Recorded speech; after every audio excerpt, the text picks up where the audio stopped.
নমস্কার বন্ধুরা, আমি কৃষ্ণা। আপনারা দেখছেন কৃষ্ণার রান্নাঘর। আজকে আমি সকলের খুব প্রয়োজনীয় এবং খুব দরকারি একটি মশলা, সেই মশলাটা বানিয়ে দেখাবো। আর মশলাটা আমাদের প্রত্যেকের রান্নাঘরেই প্রায় থাকে। তো সেই মশলাটাকে আমি একটু অন্যরকমভাবে বানিয়ে দেখাবো এবং আরও কিছু মশলা অ্যাড করে আমি সেই মশলাটা বানাবো। সেটা গরম মশলার মতন করেই ব্যবহার করে। তো গরম মশলাটাকে আমি যেভাবে আমার মতন করে নতুন করে বানাবো সেটাই আমি আজকে দেখাবো। আর এই মশলাটা কিন্তু স্বাদে অতুলনীয়, রান্নার স্বাদকে বাড়িয়ে দেবে, এটা আমি একদম ভালোভাবে নিশ্চিত করে বলতে পারি। তো এর জন্য আমি নিয়েছি দেখুন গোটা জিরে, এখানে নিয়েছি এলাচ, লবঙ্গ, দারচিনি, আর নিয়েছি এখানে নিয়েছি গোলমরিচ, তেজপাতা, শুকনো লঙ্কা, ধনিয়া, গোটা ধনিয়া নিয়েছি, জায়ফল, জায়ত্রী, আর নিয়েছি স্টার আনিশ। ঠিক এই রকম টাইপেরই দেখতে হয় স্টার আনিশ। তো আপনারা বাজারে এরকম চাইলেই পেয়ে যাবেন। তো জায়ফল, জায়ত্রী এগুলো তো পেয়ে যাবেন, সব সেইভাবেই গুছিয়ে নিতে হবে। আর আরেকটা জিনিস এর মধ্যে অ্যাড করব, সেটা হচ্ছে মৌরি। তো মৌরিটা আমি এখনই দেখাচ্ছি না, মৌরিটা আমি পরে দেখাচ্ছি। আর এই মশলাগুলোকে কিন্তু এক এক করে ভেজে নিতে হবে, কারণ প্রত্যেকটা মশলা কিন্তু ভাজতে নির্দিষ্ট সময় নেয় এবং কোনোটা কম ভাজলে হয়ে যায় আর কোনোটা একটু বেশি ভাজতে হয়। তো একসঙ্গে আমি এগুলোকে ভাজবো না, এক এক করে ভাজবো। এবং যখন শুকনো কড়াইতে যখন এগুলোকে একটু গরম করে বা নেড়ে নেবেন বা ভেজে নেবেন, যাই হোক, তখন কিন্তু লক্ষ্য রাখবেন যেন মশলাগুলো পুড়ে না যায় কিছুতেই। মশলাগুলো যেন একদমই পুড়ে না যায়। মশলাগুলোকে হালকা একটু গরম কড়াইতে নেড়ে নিয়ে তুলে নিতে হবে। তো এই উপকরণগুলো কিন্তু অবশ্যই দিতে হবে এবং এই উপকরণে কিন্তু রান্নার স্বাদ সম্পূর্ণভাবে বাড়িয়ে দেয়। আপনারা কখনো এইভাবে ট্রাই করে দেখবেন। আর এইভাবে বানিয়ে যদি বেশি করে বানিয়ে গুঁড়ো করে রাখা যায়, যেমন অনেক দিন থাকে, 6 মাসও চলে যায়। আর এইভাবে বানিয়ে রাখলে কিন্তু রান্নার কিন্তু স্বাদ এবং কালার দুটোই খুবই ভালো আসে। তো এরপর কড়াই গরম করে নিয়েছি আর কড়াইতে দিয়ে দিচ্ছি গোটা জিরেটাকে আমি দেখুন হালকা করে ভেজে একটু তুলে নিয়েছি, মানে হালকা গরম কড়াইতে ফ্রাই করে তুলে নিয়েছি। এরপর দিয়ে দিচ্ছি গোটা মৌরিটাকেও একটু গরম কড়াইতে নেড়ে চেড়ে তুলে নেব।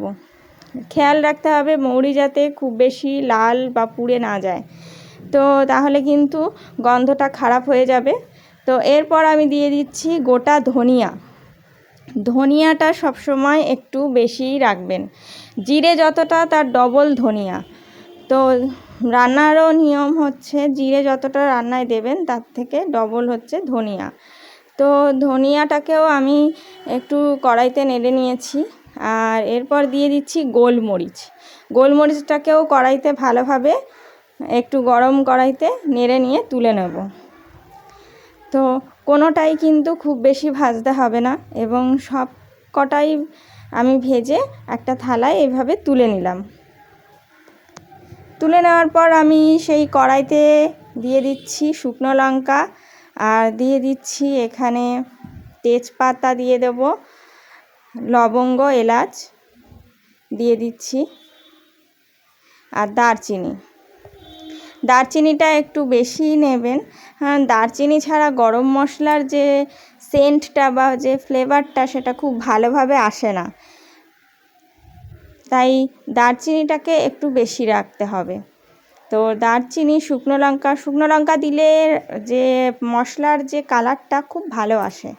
তো এরপর একটু নেড়ে চেড়ে আমি জাফরান, জয়ত্রী আর দিয়ে দিচ্ছি তেজপাতা, যা উপকরণ ছিল, স্টার আনিশ, সমস্ত কিছু দিয়ে দিচ্ছি। দিয়ে এবার নেড়ে নেব। একটু ভালোভাবে নেড়ে চেড়ে আমি একটু বেশ সুন্দর গন্ধ এসেছে। এই যখনই দেখবেন যে একটা ভালো একটা সুন্দর একটা গন্ধ এসে ছাড়বে, তার পরপরই আপনারা তুলে নেবেন।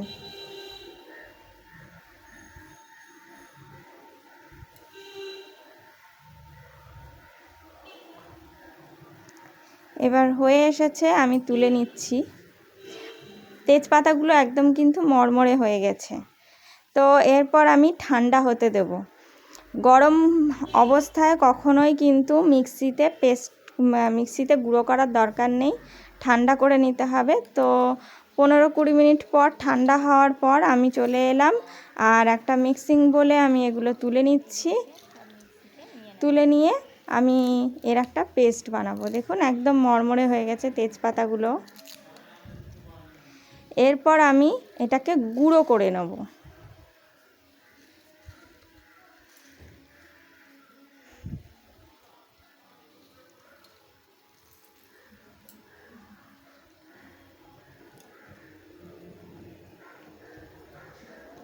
সমস্ত উপকরণগুলোকে আমি একসঙ্গে নিয়ে নিয়েছি এবং ঠান্ডা করে নিয়েছি।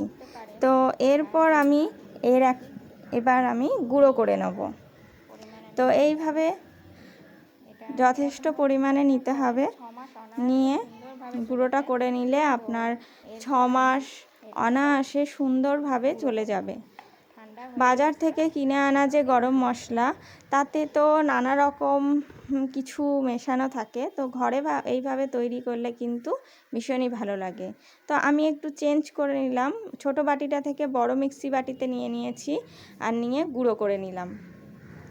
এবং গুঁড়োটা দেখুন একদম মিহি এসেছে, ভীষণভাবে মিহি এসেছে গুঁড়োটা। এবং গুঁড়োটা খুব মিহি এসেছে, একদম বাজারের গুঁড়োর মতনই হবে যদি আপনারা একটু এরকম ছাঁকনি দিয়ে ছেঁকে নেন। তো ছাঁকনি দিয়ে ছেঁকে নিলে একেবারে মিহি হয়ে যাবে। আর ওপরে যে হালকা অল্প একটু দানা দানা ভাবটা যেটা থাকবে, সেটা ওপরেই চলে আসবে। সেটা আপনারা কখনো কোনো আলু কাবলি বা এমন কোনো কিছু রেসিপি করার যেটাতে একটু দানা দানা দিতে হবে, সেটাতে আপনারা ওটা দিতে পারেন। তো দুটোকে একটু ভাগ করে দুটো কৌটায় রেখে দিলে মনে হয় যে খুব ভালো হবে। তো গুঁড়ো যেটা একদম মিহি গুঁড়ো, সেটা দেখুন বেরিয়ে এসেছে এবং আমি একটা কৌটায় এইভাবে রেখে দিচ্ছি। আপনারা চাইলে এইভাবে অবশ্যই ট্রাই করে দেখতে পারেন। ভিডিওটি যদি ভালো লেগে থাকে আমার চ্যানেলটিকে লাইক, শেয়ার আর সাবস্ক্রাইব করে পাশে থাকা বেল আইকনটা প্রেস করে আমার পাশে সবসময় থাকবেন।